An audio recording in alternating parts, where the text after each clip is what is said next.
नमस्कार मित्रों और मेरे प्रिय छात्रों। नागरिक शास्त्र विषय में तीसरा पाठ संविधान की विशेषताएं लेकर आज प्रस्तुत हैं। पिछले दो पाठों में हमने भारतीय संविधान का निर्माण और संविधान की उद्देशिका का अध्ययन किया। प्रभुत्व संपन्न, समाजवादी, धर्मनिरपेक्ष, लोकतंत्र, गणराज्य जैसी अवधारणाओं को समझा। उद्देशिका में उल्लिखित ये उद्देश्य हमारे संविधान की विशेषताएं भी हैं। इसके अतिरिक्त संविधान की अन्य दूसरी कौन सी विशेषताएं हैं हम इस पाठ में देखेंगे। संघराज्य, संघराज्य क्या होता है इसके बारे में हम समझेंगे। संघीय व्यवस्था, राज्य व्यवस्था हमारे संविधान की महत्वपूर्ण विशेषता है। भूप्रदेश विशाल हो और जनसंख्या अधिक हो तो ऐसे देशों में शासन चलाने की एक प्रचलित प्रणाली है, उसे संघराज्य प्रणाली कहते हैं। विशाल और व्यापक भूप्रदेश होने पर एक ही स्थान से प्रशासन चलाना कठिन होता है। सुदूर प्रदेश दुर्लक्षित हो जाते हैं। वहाँ के लोगों को प्रशासन में प्रतिभागी बनने का अवसर नहीं मिलता। अतः संघराज्य में दो स्तरों पर शासन संस्थाएं होती हैं। संपूर्ण देश की सुरक्षा, विदेश नीति, शांति आदि कार्य केंद्र सरकार के दायित्व होते हैं। इसे केंद्र सरकार अथवा संघ शासन भी कहते हैं। केंद्र सरकार संपूर्ण देश का प्रशासन चलाती है।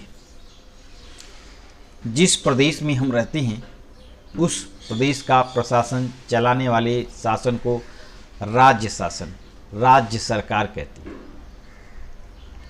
राज्य सरकार किसी सीमित प्रदेश का प्रशासन चलाती है। जैसे महाराष्ट्र राज्य सरकार दो स्तरों पर विभिन्न विषयों पर कानून बनाकर पारस्परिक सहयोग द्वारा शासन चलाने की इस प्रणाली को संघराज्य कहती है। पूरे देश पर केंद्र की सरकार का शासन है, साथ साथ स्थानीय स्तर पर जो राज्य सरकार होती है उसका भी शासन होता है। इस व्यवस्था को संघराज्य शासन कहा जाता है। अब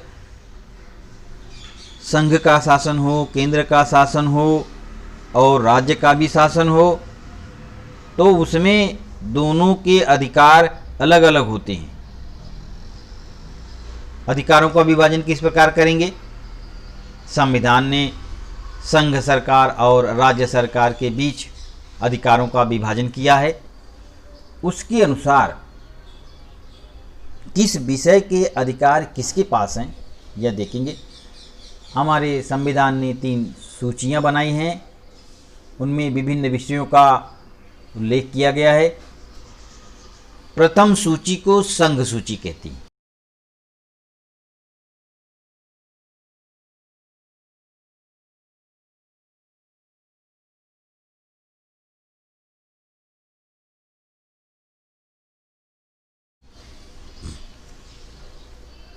इस सूची में 97 विषय हैं, 97, तथा इन विषयों पर संघ सरकार कानून बनाती है। राज्य सरकार की राज्य सूची है। इस सूची में 66 विषय हैं, 66। इन विषयों पर राज्य सरकार कानून बनाती है। इन दोनों सूचियों के अतिरिक्त एक और सूची होती है। इस सूची को समवर्ती सूची कहते हैं। इसमें 47 विषय हैं, 47। 3 चीज़ें हमने बताया, संघ सूची, राज्य सूची और समवर्ती सूची। इन विषयों पर संघ और राज्य सरकार कानून बना सकती है। इन सूचियों में समाविष्ट विषयों को छोड़कर कोई विषय नए से निर्माण होता है तो उस पर कानून बनाने का अधिकार संघ सरकार का होता है। ध्यान रखिए, ये जो ऊपर जो सूचियाँ दी गई हैं उससे अलग अगर किसी विषय पर नए विषय अगर आते हैं, उस पर कानून बनाना है, तो उस पर कानून बनाने का अधिकार सिर्फ और सिर्फ संघ सरकार का होता है। इस अधिकार को अवशिष्ट शक्तियाँ कहते हैं। क्या तुम जानते हो, भारतीय संघ राज्य में अधिकारों का विभाजन वैशिष्ट्यपूर्ण है। इस प्रकार के विभाजन से संघ सरकार और राज्य सरकार को एक दूसरे के साथ सहयोग करते हुए देश का विकास साधना संभव होता है। इस प्रणाली में देश के शासन में नागरिकों की सहभागिता को प्रोत्साहन मिलता है। कौन से विषय किसके पास हैं?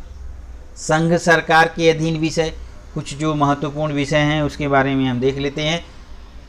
रक्षा, देश की रक्षा करने की उत्तरदायित्व, जिम्मेदारी।